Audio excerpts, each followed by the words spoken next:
Hello, everyone, and welcome to another episode of Emotional Eating Unwrapped. And I hope you're having a great week wherever you are. It is Wednesday today here in Kentucky. I am settling in nicely here, coming to you from my new office, looking at the window at my neighbor's lawn, watching people running.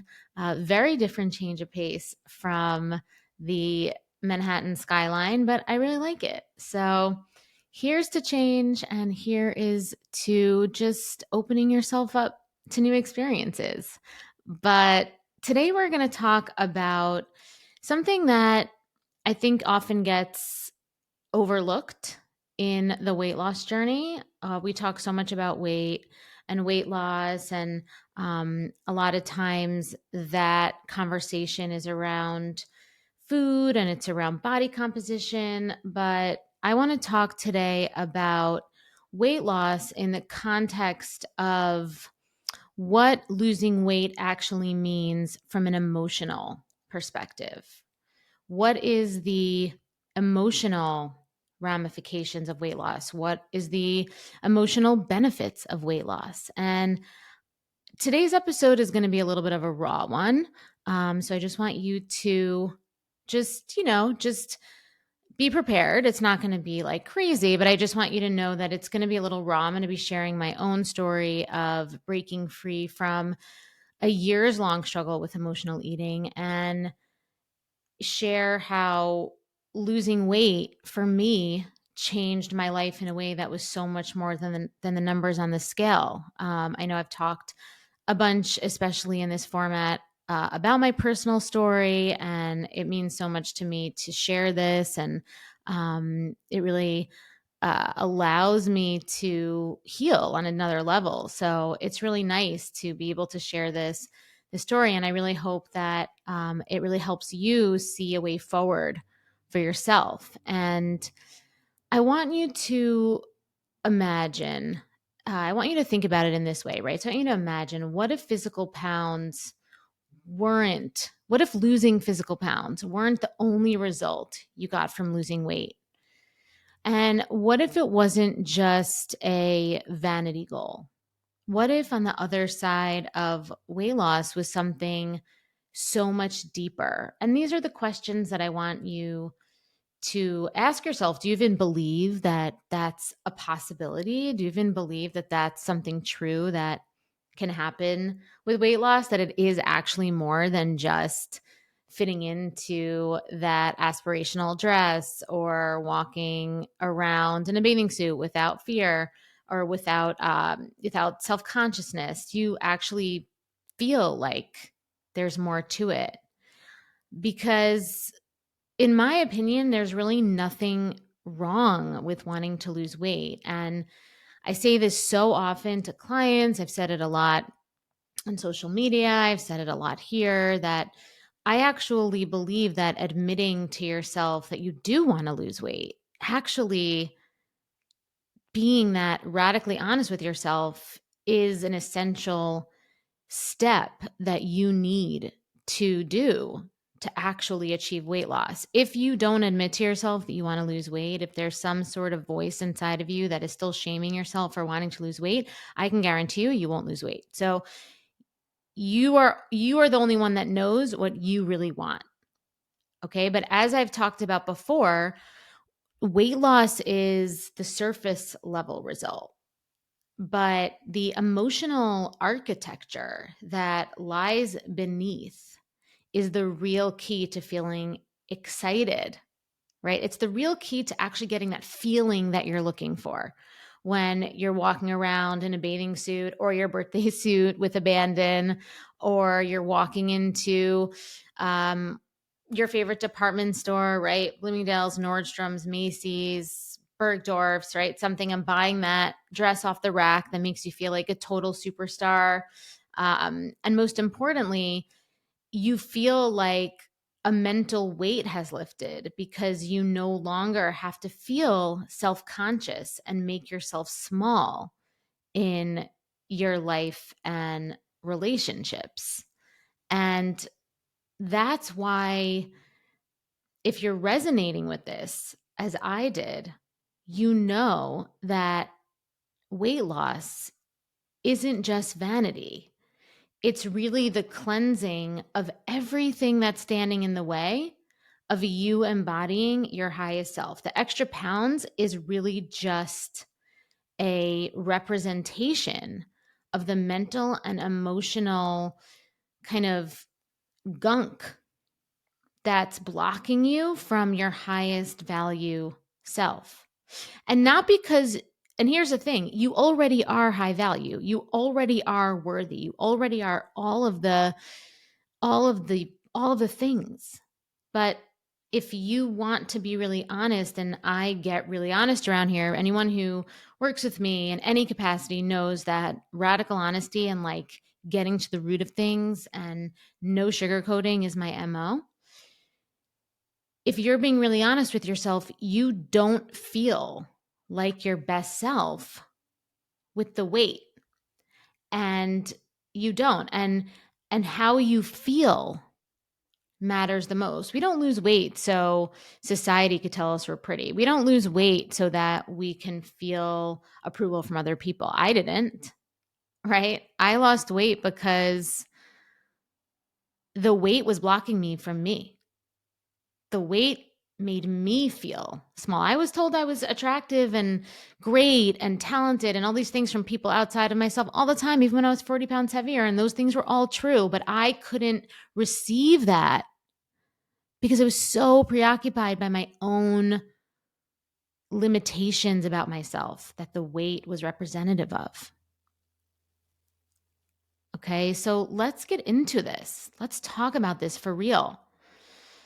That when we embark on a weight loss journey, we're not just shedding pounds, we're shedding layers of emotional baggage, limiting beliefs, and self sabotaging patterns. Weight loss is a transformation on so many different levels. So, I want to share a bit of my personal journey with you.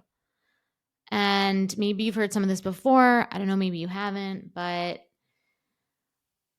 like many of you, I think that's listening to this, I struggled with emotional eating for years and weight fluctuations for years. Food was my comfort, my escape from stress, helping me numb from triggers in my life were that were immediate triggers and triggers that were probably so buried under my consciousness in my subconscious. But the thing for me was that I actually, until I hit puberty, which was late for me which was late in general, kind of. I was like 15. I ate whatever I wanted. Okay, seriously, it was crazy. Like when I think back now, I don't know. My appetite was insane, but I guess that makes sense because I guess before puberty you are growing. But I ate whatever I wanted to puberty. I didn't think about any of it. And then I would say probably my freshman or sophomore year of high school, end of my freshman year, beginning of my sophomore year of high school, I started to get self-conscious about my body. I started to notice that my friends were more preoccupied with their figures and their, their quote unquote fatness, I guess. I don't know. I saw adult women around me obsessing over food and their body, and all over in society and all over I kind of came of age in the 90s, so at that point there was no internet to the point where it is today. It was kind of like AOL and very, very analog style. And so there were a lot of magazines, and all the magazine covers was all about Atkins, all about this diet, all about this celebrity that was super skinny. So there was a lot of focus on that in my coming of age years. And what started to happen was I started to compare myself to the other girls. And somewhere along the line, I developed this belief that to be loved and to be, I guess, chosen, accepted, to be able to achieve certain things that I wanted to achieve, I had to look a certain way. I had to be thin. Okay. I really did have this belief that thin people were more lovable, I guess, or more desired. I guess maybe more desired than lovable. At that point, I don't know if I discerned the difference, but either way, it was all kind of mixed together. And that made me even more obsessed with dieting. And I became super anxious and super self conscious. So I'm one of these people that when I get focused on something, I get focused on it. I go into a deep kind of like rabbit hole with it. And I want to be the best at it. So, and I want to succeed. Some might call it perfectionist tendencies. I probably would call it perfectionist tendencies. Working on that part of my personality is a lifelong thing. Anybody who works with me, friends with me, will probably know this about me. But it is something that it's part of me and I work on it all the time. So what happened then was that it made me even more I consumed things about dieting. And the more I consumed, the more anxious I got, the more self conscious I got. And this led to disordered eating and years, like decades, of numbing out my anxiety with food and essentially disappearing from life. Because as I became hyper focused, I became more anxious. And as I became more anxious, I didn't have a lot of capacity for things. I didn't have a lot of capacity to engage with the world because I was so mentally preoccupied with this. And what happened was that I ended up actually gaining a lot of weight. Now that I know better, I know there's a connection between anxiety and hormones and weight gain and all these different things. And I'm sure that there are many factors to it. And when I work with clients, we work on all these things. But I ended up gaining a lot of weight, and I ended up developing really toxic, compulsive behaviors with eating, compulsive restrictive cycles, and all these different things. And like I said before, what really was the hardest part of it was that I felt like I was living like a shell of myself. And I really avoided a lot of stuff. I avoided taking risks in my career. I avoided taking risks in relationships. And what happened was I would watch my friends. And this, so when I started the story, I was in my teens, right? Like right after freshman year of high school. But this went on until my early 30s. So, and it got even more, imagine as you get older with more stress, more pressure, it got even more down the rabbit hole. So as I got older, I watched my friends create loving relationships, travel to amazing places, invest in, beautiful clothing, just taking risks with their life, letting themselves receive love, receive luxury, receive all these things while I was stuck in my head feeling gross and not wanting to put myself in a position to engage or receive any of this stuff because I was worried that I would feel guilty, I would feel triggered, and I was worried that I would feel ashamed, and that would send me into a spiral that would last for days sometimes. Like if I felt out of control, or like if I felt like I was in a situation that was, that was uncertain for me, or that was a little bit emotionally triggering, I often would turn to food, and I often would turn to trying to control food. And that usually didn't go well. And I would end up in a spiral. And those spirals, like I said, would last for days. And so, that went on. And in that 15 or so years, I had periods of really wanting to lose weight, but then I also had periods of pretending that I didn't care about having extra weight. Like it didn't matter. I really tried to embrace myself as somebody who was heavier than I wanted to be, especially as I did a lot more inner work with yoga and meditation, something that I started when I was 18 years old. So as I did that, there was like a little bit of a binariness around it where for maybe like a decade or so where I tried to take those teachings and suppress my desire to lose weight out of the philosophy that if I'm worthy and if I'm deserving, just as I am, I don't need to lose weight. Right. So I went with that for a little while. I tried to accept for years that I was still lovable and worthy, heavier, like I said, which I know is 100% true. But here's the thing, like I said before, I could not get there in my own head. And what would happen was that I would always end up sabotaging myself. I would always end up sabotaging myself um, through food again. And I would always end up sabotaging myself as far as really going all the way with that risk, whether it was the career, whether it was the relationship or the vacation, or I still wouldn't let myself go and I still wouldn't let myself receive those experiences.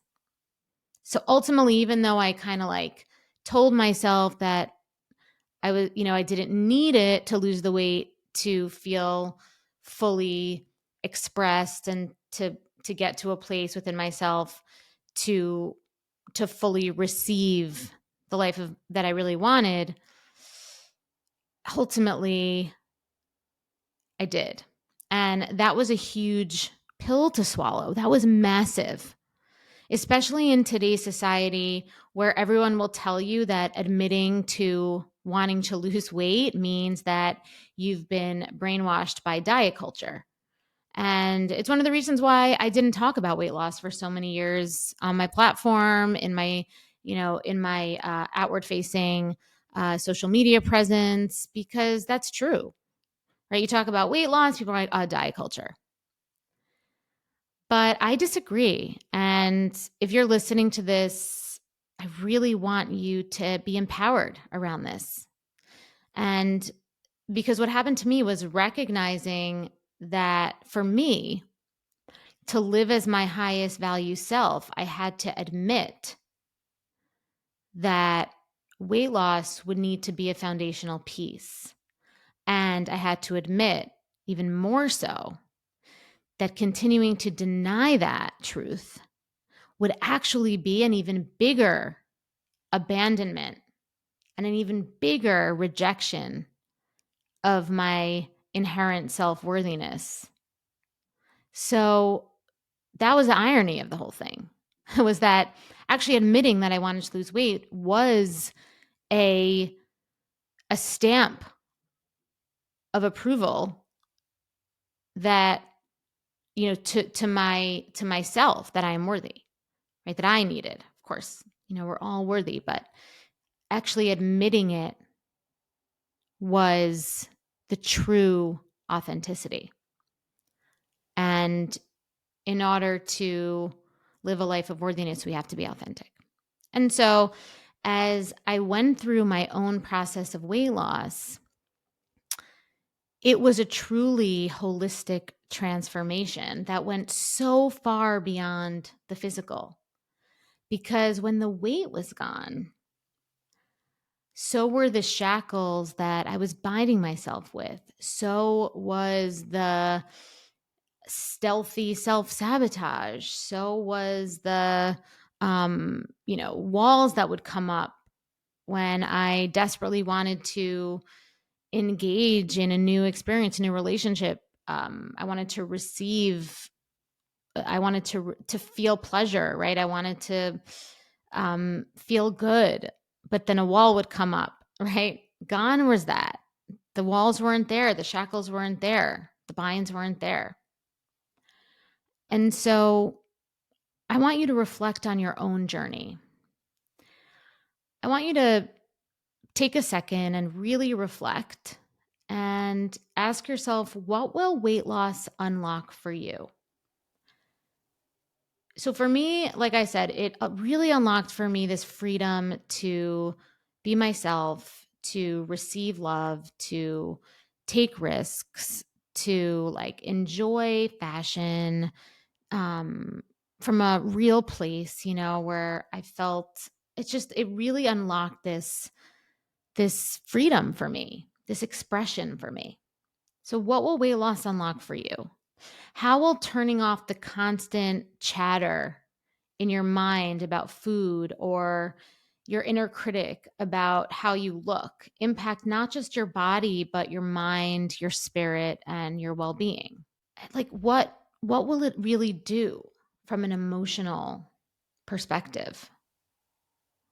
Okay, because one of the most powerful aspects of this transformation is the clarity that you get and the confidence that you get, not only to define your core values and the important ways that and the important values and domains of experience that you feel are the most important in your life, but you want to embody them and live them without self-consciousness. So imagine waking up every day with a sense of purpose, feeling empowered, and creating a life that reflects your deepest desires. Right? What would that look like? And so to take you I want to take you in to a bit of a visualization exercise. If you feel inspired to do so. So close your eyes if you're not driving. And I want you to ask yourself, who are you? Right? Who are you? Who are you without this filter of self-judgment? Okay? I want you to ask yourself, who are you? And if you notice self-judgment coming in, because when we're not practiced at imagining ourselves as our most highest value expressed selves, judgment will come in really fast. So if you notice self-judgment coming in, just take a pause, put your hand on your heart, and offer yourself some kindness. This is part of it, right? We have to stretch our capacity to be able to deal with our own self-judgment, to be able to create a wider container for our imagination and for our visualizations. Okay. So let's try to go back to this future vision, this future version of yourself. And what is she wearing? What is she doing? What is she saying? Who is she spending time with? What is she passionate about? And write it down. And imagine what it would look like for you to wake up in the morning excited to start every day. What would that mean? What would that look like? What would be your actions, activities? Hey, maybe you would meet a friend for lunch at your favorite restaurant or like a cute new restaurant that you don't even know, and order whatever you looked good to you, right? Instead of thinking about what was okay to eat or counting calories or just thinking about how your stomach is going to feel bloated afterwards, right? Like you're just not really thinking about that. You're more in the moment, in the connection, right? And then maybe you'll stop by a store and try on some clothes, knowing that you didn't really have to worry so much about buying something, about not buying anything because you just didn't like how anything looked on you, or buying something that covered you up in some way, right? Maybe later that day or, the next day you would be making plans to travel to Europe or safari somewhere, something. I want to go on a safari to Europe with your partner, maybe to Disney with your family. And you allow yourself to be filled with the anticipation of enjoyment rather than the anxiety that and the dread that you're going to mess up your diet. Okay, so that energy is anticipation and excitement, not anxiety and dread. And imagine if you really never had to worry or think about food from that place again, other than just thinking about it from a place of it being something that you have when you're hungry and you eat, and it's not, it's something you have to fight with. And it's also something that you can choose to get pleasure from. And it's not something you have to worry is going to take you down a spiral. So, if this was your life, how much space would you have in your life for the things that really matter to you? Because when we break free from emotional eating and let go of the physical and the mental weight, we gain true clarity on what really matters to us.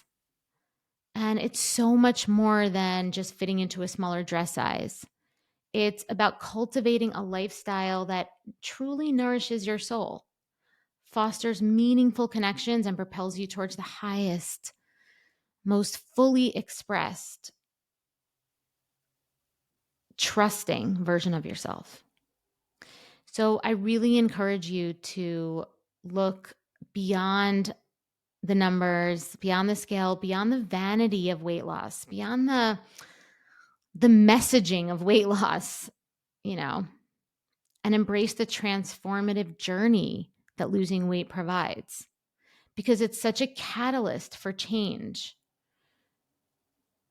Because as you shed the layers, you uncover a life that's so rich with purpose, joy, nourishment, nurturance, and fulfillment. So, thank you so much for joining me today.